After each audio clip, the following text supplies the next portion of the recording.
वालेकुम dear students, Asma Fatima is here. Chapter 1 हमने continue किया हुआ है, जिसमें हमारे पास बायोडाइवर्सिटी एंड क्लासिफिकेशन है।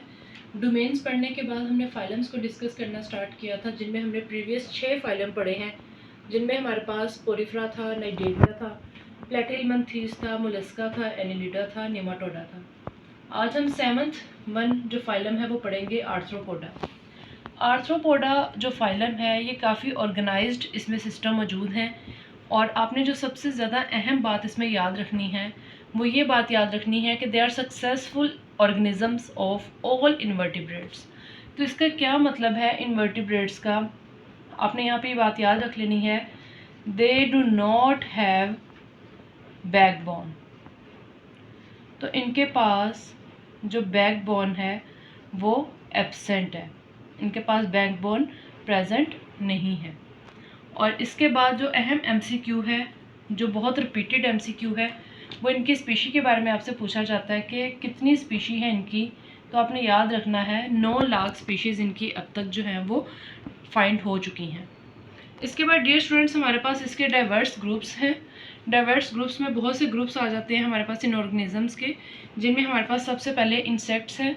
तो इंसेक्ट्स क्या हैं? हमारे पास बेसिकली ये हशरात हैं। नेक्स्ट हमारे पास क्रूस्टेशियंस आ जाते हैं, और आपने याद रखना है कि क्रूस्टेशियंस क्या हैं। ये हमारे पास इक्वेटिक ऑर्गेनिजम्स हैं, और आपने ये बात भी याद रखनी है यहाँ पर कि इक्वेटिक ऑर्गेनिजम्स होने के साथ साथ दे हैव हार्ड शेल, इनके पास सख्त खोल होता है। तो ये इनकी प्रॉपर्टी है। नेक्स्ट हमारे पास स्पाइडर्स हैं। स्पाइडर्स क्या हैं? बेसिकली मकड़ियाँ हैं। और जो हमारे पास स्कॉर्पियंस हैं, स्कॉर्पियंस हमारे पास बिच्छू हैं। और जो सेंटीपीड्स हैं हमारे पास, ये बेसिकली कन खजूरा। तो ये ऑर्गेनिजम्स हैं जो फाइलम हमारे पास आर्थ्रोपोडा में आते हैं। डियर स्टूडेंट्स, अगर हम यहाँ पर सेंटीपीड्स के बारे में देखें तो सेंटीपीड्स के बारे में आपको ये पता होना चाहिए कि सेंटीपीड्स जो हैं ये लॉन्ग बॉडी रखते हैं, और इनके हर सेगमेंट के पास एक पेयर है लेग्स का। तो यहाँ पर अगर हम इनका स्ट्रक्चर बनाएं सेंटीपीड्स का, तो ये देखें, ये हमारे पास सेंटीपीड्स हैं, ठीक है। और यहाँ पे इनके टेंटिकल्स लगे हुए हैं, और ये यहाँ पे इनका जो है वो लेग्स लगी हुई हैं। पूरी बॉडी पे 1 पेयर ऑफ लेग्स जो हैं वो मौजूद हैं, ठीक है। तो ये हमारे पास इनके ग्रुप्स थे फाइलम आर्थ्रोपोडा के। इसके बाद अगर हम इनका हैबिटेट डिस्कस करें तो आपने याद रखना है कि ये हर तरह के हैबिटेट में पाए जाते हैं। स्पेशली ये टेरेस्ट्रियल मेंबर्स हैं। टेरेस्ट्रियल क्या है? मतलब मैदानी इलाकों में पाए जाने वाले ऑर्गेनिजम्स हैं, और इसी वजह से टेरेस्ट्रियल होने की वजह से दे कैन फ्लाई, ये उड़ भी सकते हैं, ये वॉक भी कर सकते हैं, ये रनिंग भी कर सकते हैं, ये आपने याद रखना है क्रॉलिंग भी इवन के कर सकते हैं, जो हमारे पास फाइलम आर्थ्रोपोडा के ऑर्गेनिजम्स हैं। डियर स्टूडेंट्स, उसके बाद हम इसकी बॉडी ऑर्गेनाइजेशन को डिस्कस करें तो बॉडी ऑर्गेनाइजेशन जो हमारे पास है वो आपने याद रखना है ट्रिप्लोब्लास्टिक है। ट्रिप्लोब्लास्टिक का क्या मतलब था? 3 लेयर्स, और 3 लेयर्स कौन कौन सी हैं? एक्टो, एंडो और मेसोडर्म। नेक्स्ट हमारे पास बायलेटरल सिमेट्री है, तो इसको डिवाइड किया जा सकता है इनटू 2 इक्वल हाफ्स में। ये भी फाइलम आर्थ्रोपोडा की प्रॉपर्टी है। नेक्स्ट हमारे पास प्रोटोस्टॉम्स है, तो जो इनकी फर्स्ट ओपनिंग होती है ड्यूरिंग एम्ब्रियोनिक डेवलपमेंट, उसमें फर्स्ट ओपनिंग माउथ बन जाती है। और लास्ट में जो इसकी प्रॉपर्टी है डियर स्टूडेंट्स वो सिलोमेट्स हैं। सिलोमेट्स का क्या मतलब है? They have fluid filled cavity. लेकिन यहाँ पे एक इनकी प्रॉपर्टी है जो आपने याद रखनी है इन ऑर्गेनिजम्स की, इनके करैक्टर्स में, कि इनके पास ट्रू फिल्ड कैविटी मौजूद तो है, लेकिन जो इनकी सिलोम है वो काफ़ी हद तक रिड्यूस हो चुकी है। और वो जो रिड्यूस हो चुकी है वो आपने याद रखना है कि फाइलम आर्थ्रोपोडा में जो सिलोम रिड्यूस हो चुकी है, रिड्यूस होने के बाद वो सिर्फ प्रेजेंट है only around excretory and reproductive system। तो सिर्फ इन दो सिस्टम्स के सराउंडिंग में या इनके अराउंड जो है, ये आपने याद रखना है, इन दोनों के अराउंड जो है वो सीलोम कैविटी मौजूद है। इसके बाद हमारे पास इसके जॉइंटेड अपेंडेजेस हैं। जॉइंटेड अपेंडेजेस का क्या मतलब है? जोड़दार,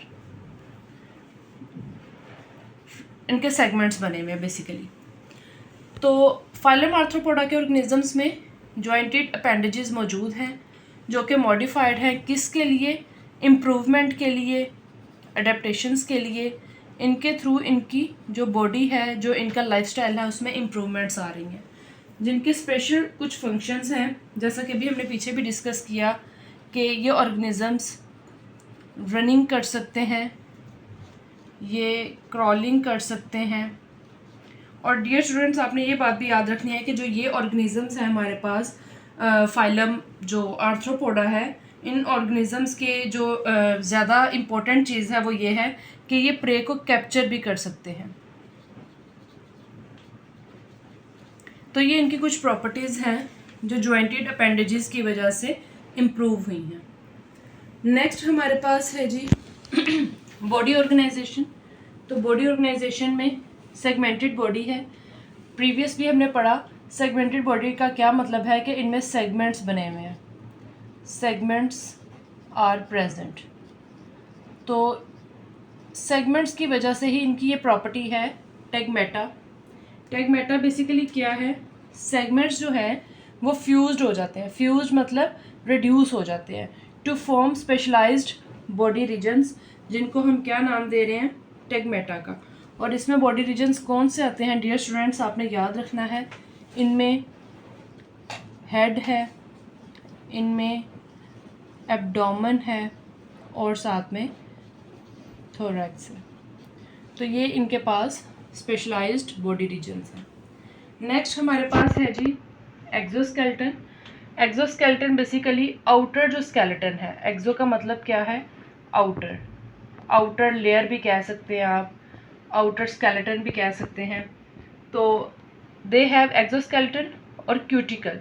एक्सोस्केलेटन और क्यूटिकल का क्या मतलब है कि जो आउटर कवरिंग है इनकी, आउटर कवरिंग कह लें, आउटर मोस्ट लेयर कह लें, ये सक्रीट होती है बाय एपिडर्मस।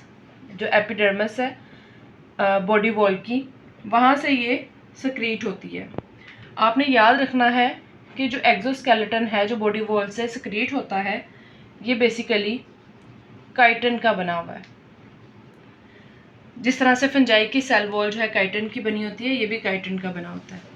और आपने याद रखना है कि जो इसका एक्सोस्केलेटन है वो एक्ट करता है as a barrier, as a protective layer. इनकी ये प्रॉपर्टी है कि इनका जो एक्सोस्केलेटन है ये वक्त के साथ साथ शेड आउट भी होना शुरू हो जाता है, फॉल कर जाता है। तो किन में फॉल करता है? यंग आर्थ्रोपोडा में। ये आपने एमसीक्यू याद रखना है। यंग आर्थ्रोपोडा की सिर्फ ये प्रॉपर्टी है कि ये जो एक्सोस्केलेटन है ये शेड हो जाता है। शेड का मतलब क्या है? फॉल हो जाना, गिर जाना, झड़ जाना, फ्रॉम टाइम टू टाइम। तो डियर स्टूडेंट्स, नेक्स्ट हमारे पास जो टर्म है वो है हमारे पास मोल्टिंग या फिर एक्डाइसिस। तो आपने याद रखना है कि मोल्टिंग या एक्डाइसिस क्या है।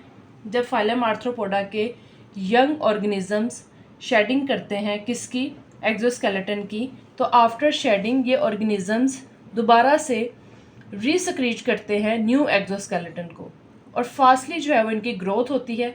इस प्रोसेस को एक्डाइसिस या मोल्टिंग कहते हैं। तो डियर स्टूडेंट्स, ये हमने आज हाफ इसके करैक्टर्स पढ़े हैं फाइलम आर्थ्रोपोडा के। बाकी फाइलम्स के कंपैरिजन में फाइलम आर्थ्रोपोडा थोड़ा सा लेंथी है, इसलिए हम इनको 2 लेक्चर्स में कंप्लीट करेंगे। आज जो हमने फाइलम आर्थ्रोपोडा डिस्कस किया है इसमें हमने जस्ट इनके डाइवर्स ग्रुप्स डिस्कस किए हैं। इनके साथ हमने हैबिटेट डिस्कस किया है, बॉडी ऑर्गेनाइजेशन, जॉइंटेड अपेंडेजेस और साथ में टेगमेटा, एक्सोस्केलेटन और बहुत ही इंपॉर्टेंट जो शॉर्ट क्वेश्चन था हमारा एक्डाइसिस या मोल्टिंग। तो आज हमने जस्ट ये करैक्टर्स डिस्कस किए हैं। नेक्स्ट लेक्चर में इंशाल्लाह हम सर्कुलेटरी सिस्टम, इनका रिस्पायरेटरी सिस्टम, इनका सेंट्रल नर्वस सिस्टम और जो बाकी हमारे पास इनकी रिप्रोडक्शन है, इनके वेंट्रल नर्व कॉर्ड्स हैं और लोकोमोशन है और जो बाकी इंपॉर्टेंस ऑफ आर्थ्रोपोडा है वो हम डिस्कस करेंगे। उम्मीद करती हूँ कि आपको आज का लेक्चर समझ आया होगा।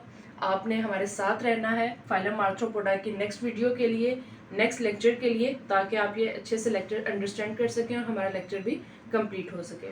अपना ख्याल रखिएगा, चैनल को सब्सक्राइब कीजिएगा, वीडियो को लाइक कीजिएगा। Stay connected. अल्लाह हाफिज़।